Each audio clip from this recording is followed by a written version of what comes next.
Hey there, StarCraft fans! It's Falcon Paladin coming at ya with yet another edition of StarCraft 2 Legacy of the Void. Today, gonna be a match from Katowice 2022 between Serral and Maru. Here on Pride of Altaris, top left, we've got ourselves Serral, bottom left it is Maru. Is there another more anticipated matchup in the ZVT? I don't think there is. Serral versus Maru, we haven't seen them play each other in an elite tournament for a while. So let's go ahead and see what they have for each other here. We're going to see Widow Mines, I feel like, Marines, Marauders, Zerglings, Banelings, maybe some Ultralisks, but maybe Lurkers, because Lurkers are very, very popular right now in ZVT. And 16 here, Supply Hatchery going down. No proxies here from Maru. And scouting out for proxies is this one Overlord and this one as well. But not a drone. Does not expect a proxy here, says Serral. Yeah, so extractor and then pool at 200 minerals. There it is. Everything is A-OK on the Zerg side and A-OK on the Terran side. This is going to be a Patreon cast. For those of you who support me at patreon.com/FalconPaladin for at least $1 a month, you can watch this 1 month before anybody else on YouTube. And a Reaper is in production. And an SCV, checking to make sure this is not a 12 pool. All right, Maru. You're being safe, and that is what you need to do against Serral, that's for sure. All right, so we do have a Reaper name from the comments ready to go for this Reaper. If you would like your Reaper name read, go ahead and put it in the comments. Just start with Reaper name, and if you have a backstory, go ahead. But if you just have a name, that's okay as well. I promise. All right, man. So this Reaper's name is Parappa the Reaper. In the rain or in the snow, I got the funky flow. Enemy workers got to go. Got the funky, funky flow. KDH charge set to blow. Got the funky, funky flow. Oh, yeah, that's pretty good stuff. I never did play Parappa the Rappa when I was a kid just because I didn't have a PlayStation growing up. I mean, I didn't have any consoles growing up. It was PC gaming all the way for me. My parents didn't believe in consoles. The only reason we allowed PC games at all was because my parents had a PC for, like, budgeting their finances and, I don't know, like, writing up papers for school and just things like that. And we had a bunch of educational games, and every once in a while I got a game that was not educational, but a lot of my gaming growing up was shareware titles. Anyway, my parents are not a big fan of StarCraft either, actually. As this Reaper's got a kill. Not too bad here, Parappa the Reaper. I'm trying to remember if they ever were okay with me playing it while I lived with them, or if I had to get into it when I moved out of the house and went to college. Like, that's how anti-StarCraft they were. I don't know. I wonder if that has something to do with how much I love StarCraft. The fact that it was forbidden to me for a long time growing up. Like, I'd play it when my parents weren't home, or I'd play it at friends' homes and things like that, but anywho. What are we doing back here? Oh, we're not meching, are we? Nah. Second barracks here, Hellion harass, etc., etc., etc., etc.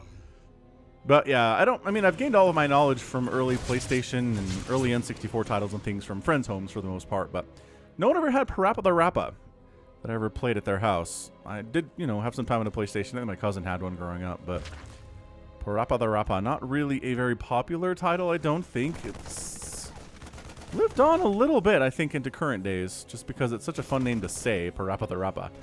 Kind of a weird... A lot of the PlayStation 1 titles were pretty weird, honestly. But third command center here for Maru, being built sub 3 minutes here inside the main base. Pretty traditional stuff here against somebody like Serral.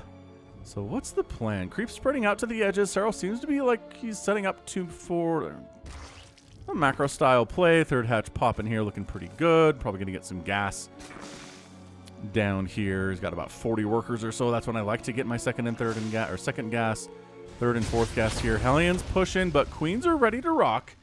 There's enough queens here. One queen per Hellion is just about enough to make this thing work, obviously. And honestly, so far so good. I like what we're seeing here from both players. I mean, it's pretty standard stuff here from Maru. It's very strong with this whole marine stim style thing. I mean, we've seen a lot of ZVTs, even against somebody as good as Serral is, where you kind of show up with some siege tanks here, right? and some Marines to just kind of push and push and push and push when the Zerg player is kind of stuck between, do I want to macro up or do I need to make units to survive? And if you catch them in a round where they make, 20 drones, they don't have enough stuff to defend, enough Lings and Banes and whatnot, so they can actually die. But this is a great place for a tank. Anywhere behind a rock is a good place for a tank. I think we all know that by now. So that's why we're creep spreading up here, just to make sure it's a little bit harder to hold a tank here. If there's creep in the area, then you can jump on it quickly, and then it's a bad place for a tank to try to live. Overlord does have speed. We saw that earlier. Ling's checking to see if there's a, I don't know, like a proxy over this way, or maybe just doing a run by. You boys just doing a run by? Looks like they are. They're checking base locations. They know what time Maru likes to run out, and then they're going to jump into this third and maybe force a liftoff. Oh gosh, forcing a liftoff would be so annoying. This is a bit earlier than the 7 push. Serral's 4th base coming up just outside of his main on the low ground. Hellbat transformation. I didn't see the armory, but here it is. We got Banelings, which is good. Banelings against Hellbats are really useful. Great connection. 2 Hellbats still live. 1 Hellbat is still alive, and then Lings get a nice surround. Hellbat does not get the right home. Too chunky to fit inside that medevac. Got to get all the Marines out of there. And that was a good hold. Honestly, if you have Banelings, Lings, and Queens, holding that kind of a thing is going to be fairly easy. It is possible just with Lings and Queens, but I've only really ever seen it done from the professionals. So, like, Serral can do it. Dark and Rogue, Rainer can do that stuff. But, yeah, every other Zerg player, if you don't have any Banelings when Maru shows up at your front door with Lings and Banes or Lings and Banes, Marines and Hellbats and stuff, you're going to have a bad time. So, creep spreading as much as possible. I mean, again, with the aggression, killing that creep, super duper annoying stuff. This did take some hits, but eventually the Lings got cleared out before it was burning, so that's a good goal to have. Going for a Dropper Lord here at Serral. I'm going to go for, a little Bane drop in this natural base would be super hot stuff if you're a Zerg player, that's for sure. Centrifugal Hook's on the way. Man, if you did not watch, God, there was a meching amazing, I don't know if I epic tagged it or not, but there's a Maru versus Serral game that I posted on the channel not long after Katowice released their replay. So it was in, I want to say, early March. And if you haven't watched that and you're a big fan of Serral and Maru, I recommend you do so, because that was an incredible match. I mean, just having the stones to go mech against Serral at all is massive, but this is Maru we're talking about here. He's not afraid of anything. So here comes the drop play. It is 74 to 68 workers right now. Income is definitely favoring Serral, and if this is a connection, which it very, very well should be, depending on how well Maru is paying attention to this thing, which seems to be not at all. So we're, oh my gosh, look at this. Look at Serral. He's too busy microing over here. He's just kind of hanging out over there. We go, and unload, and 10 SCVs down. That's pretty good. That is pretty good. Ooh, siege tank positioning low. I love this from Maru. Knowing stuff, can't hit the hatchery, but can hit these 2 extractors. And we know how important gas is. Meanwhile, Lings and Banes rolling into the 3rd, forcing a liftoff. That command center is on fire. 22 SCVs have died. Can they dislodge these tanks from this position? If they can, this might just be, I don't know if Maru can come back from that position here. He does keep the orbital alive with some repair rolling in. Banelings, Lings. And once the Marines are gone, dealing with the tanks is pretty easy. Although, did barely finish off those tanks before those Marines responded. So the tanks are gone, and the threat is basically dead now here, too. But by golly, that income spike, look at that. It is 73 to 55 total workers right now. Maru's 3rd base does have 16 SCVs at it, which is pretty awesome, actually. That is not, I mean, that's just a testament to how good his macro is at this stage. But he'd really like to have a 4th, but man, Serral's roaming about. He's going to go for, looks like another Baneling drop attempt here. We'll see if Maru can sniff this out. If he figures out, okay, that attack came from the north. I'm wondering if there's maybe something else up there I can deal with. Serral taking a chance with that. He's all low ground expanding to a 5th base here to that gold here on Pride of Altaris. And Ling's jumping in saying, hey, you don't get to clear my creep tumors. They got +1/+1. They're working on 2/2. 2/2 is further along here from Maru, though. He's got the better upgrades. And then a bit of a Baneling bust attempt here at the 3rd base of Maru. That's not even a full wall of supply depots. Banelings dropping in again. 9 more SCVs die there. And then Banelings, I don't think you actually have to kill these, but all right. Siege Tank says no. Oh, gets a big hit off on the orbital, though. And repairing the orbital, that's more lost mining time. That's more lost resources here. This is just, Serral is doing everything you need to do against a Terran to slow down their macro. Usually it's the other way around, but Serral's just, no. He's got 74 to 64 army supply. There's an army for Maru coming up, but Lings and Banes are ready for that as well. I mean, this is just no, you don't have enough here to handle this many Lings with +1/+1. At this stage of the game, they're just too strong if they get that full surround on you if you don't have the 2/2. 2/2 is now finishing up, but I still don't think it's a good idea. Try to unload on these Lings, and the Lings don't quite get here in time, so we wait for reinforcements. This is not a huge number of Marines here, but yeah, getting in a position where they can't get fully surrounded, but 3/4 surrounded is pretty rough stuff. Maru is trying to find damage, but Serral's just casually making 8 drones at a time right now. Queens really want those medevacs to die, but also get out of here, medevac. Don't heal your guys. Aaron, can he escape in the medevac without dying? And the answer is yes, because the queens are stuck behind the minerals. Excellent stuff. This group, oh, Maru's not paying attention. Oh, he is now. He stims them, backs him out, and the Hydras are making sure the medevac can't pick up everybody. The medevac does get killed. There's a second one there. Maru's taking a gold base. Love this stuff from Maru. Absolutely fantastic. But yeah, hit that like button if you're enjoying this match. Maru is taking some blows, but he is alive. And that's what you want to see from your Terran hero, isn't it, Terran friends? You want to see Maru doing stuff where he's alive. And he's doing it extraordinarily well. But 23 Banelings in production. A Hive is coming in, so 3/3 is not really even on the board yet. Nice Baneling, or Widowmine hit, though. 7 kills there. This is from Katowice, so it's before the current balance patch. And they did nerf Widowmines a bit to where they're... Ooh, nice burrow. I love... Oh, that was kind of fun. I wonder if that was an accident or what. But the burrow time, when they have the fast version, is a little bit slower now. But yeah, see, Lurker 10 coming in, Hydraling Bane, doing everything you need to do here and stuff. I mean, this is what we're talking about when it comes to Serral and Maru. And ZVT in general here. Nice split there. Planetary Fortress! Gonna get Baneling bombed. Yeah, enough Banelings there to kill it. 5 SCVs die, which is actually a pretty small number, all things considered. Attack up this side. Oh, he does get the hatch, so both players lose their bases at the gold. That's a nice pickup from Maru. I don't think he killed many drones, if at all, there. And the Lings and Banes are trying to keep it alive. Both players trying to replant as fast as they can. A little bit easier for the Zerg sometimes. I guess if they have the money for it. And expanding top side here, too, at about the 12 o'clock. But Serral's up 180. Oh, Widowmine connections. The splits are pretty good. Serral is one of those Zerg players who does go for the split plays against Widowmine. Some don't care. Some are just like, whatever, I'm going to overwhelm you with macro. And then that'll be enough, right? The answer is usually probably not. Probably not enough. If you're going to beat somebody like Maru, you got to split against those Widowmines as well as you can, or just straight up pick them out of the ground. Hydra's on top of the siege tanks. SCVs wandering into a war zone, and never a good thing. 12 more SCVs die. 15, 17. It's been 50 SCVs that have been killed here. Army getting pushed back. Top side, Maru wants to be aggressive here, but can't. There's just too many Lings and Banes present with that 2/2 upgrade. Going for Seismic Spines. Here is Serral. Obviously, if you're going to go, and 12 Lurkers. If you're going to go 12 Lurkers, you're going to want Seismic Spines first, and then Adaptive Talons. Adaptive Talons got nerfed as well. They don't burrow you quite as quickly as they used to, which is probably a good thing for ZVZ. And really, any matchup, Lurkers are just pretty viable in every single matchup right now Zergers are doing, which is interesting.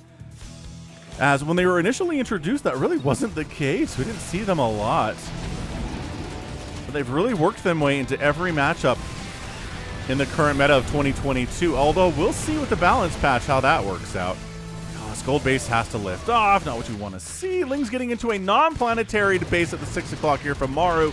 My gosh, the Ling massacre here is just insane. So many dead SCVs right now. I mean, this is just turning into a nightmare for Maru. I almost feel like most other Terran players would just be dead at this point. Nice burrow attempt, though. Does scan him out, figures it out. Ghost coming in. I mean, 99.99999% of other Terrans would be dead right here if Serral had done this much damage to them. Had done 67 SCVs dead worth of damage to them in the first 14 minutes, right? But no. Not Maru. Not at all. Are we not doing Adrenal Gland again? We're just not. I don't know. I don't understand what it is with these Zerg players, with Serral especially in ZVTs, and not getting Adrenal. It is an insanely good upgrade. I guess maybe he's saving his gas for things like more Lurkers or upgrades for the Lurkers. Those are the ones Like, the Lurkers are kind of the backbone of this army, but he's got 99 lings. He's made 300 of them. 400 or so now. You'd think you'd want Adrenal at some point, but it's the Lurkers that are... See, Lurkers unsupported, though, not all that great. They gotta be supported. Coming up, Blinding Cloud getting tossed down. The Viper spellcasting as for Serral. Always amazing stuff. Planetary upgrading. Not quite there yet here. Forced to lift off. Cancel on the Planetary Fortress upgrade. More SCVs die. There's 80 lings in production, everybody. 80 Zerglings in production. Adrenal Glands is not to be seen in the production tab. It's gotta be. I just don't understand it. It's just gonna want to save the gas for Banelings and missile attack upgrades and Lurkers and Hydras and stuff, I guess. But look how many lings he has. He's making 22. He's got 70 out. Just whatever. Adrenal makes this so much easier. A little Baneling run by. Ugh. Burrowed Baneling specifically. Oh no. Oh no. And then a Ling run by right into the main base. Cloaked Ghosts are not going to be saved. Not right now. That ghost count just got reduced significantly. There are still 6 of them, but that was at least 3 or 4 that went down. Serral's just, you can't be everywhere at once. Maru's hoping he's trying to be everywhere at once. Oh, this base has just been under attack all day. Both bases are big targets for attacks, it turns out, split against the Banelings, but there are so many Banelings, though. Off creep, that's how you know, yes, Serral gets that JJ. When a Zerg player is chasing a Terran off creep with their Banelings, you know they're feeling really good about themselves, and by golly, he was. Oh, look who's getting Adrenal at 16 minutes, and it wasn't, I mean, didn't show up in time to be really useful at all. But hey, who needs Adrenal when you're Serral? You can take Maru down in 16 minutes by killing 100 SCVs in 16 minutes. And a command center, and a planetary, and an orbital, and 99 Marines, and 6 ghosts and tanks, and 21 Widow Mines went down, and resources lost. There's 29,000 for Serral and 22 for Maru. But if you'll notice, no drones died today. And that, as a Zerg player, you are the happiest Zerg. If you can go 16 and a half minutes against Maru with losing 0 drones. 0 drones. That's insane. 9 Lurkers died, 3 Vipers died, 77 Banelings died. Which, again, I'm pretty sure means the Baneling died without exploding on its intended target, so that's a huge number. And did lose a hatch, but no drones died during this attack. How crazy is that? Absolutely crazy. But yeah, just a quick glance at the minimap. You're like, ah, yes. Serral's just casually sitting on 4, 5, 6, 7. He's getting an 8th base right now. And Maru's like, 4 bases. I can do 4 bases, I promise. It's like, been a hard time holding 4 against an 8 basing Zerg. You're just going to be... You're going to be a sad panda and a sad Terran, that's for sure. As per usual. All right, good stuff. So that is going to be it for me today. This has been Falcon Paladin coming at you with yet another edition of StarCraft 2 Legacy of the Void and a Patreon cast. Go ahead, hit that like button, hit that subscribe if you like what you saw and what you heard today. You can also catch me on Twitter, Facebook, Patreon, and Twitch, all at /Falcon Paladin. And until next time, as always, thank you so much for watching. You take care of yourself.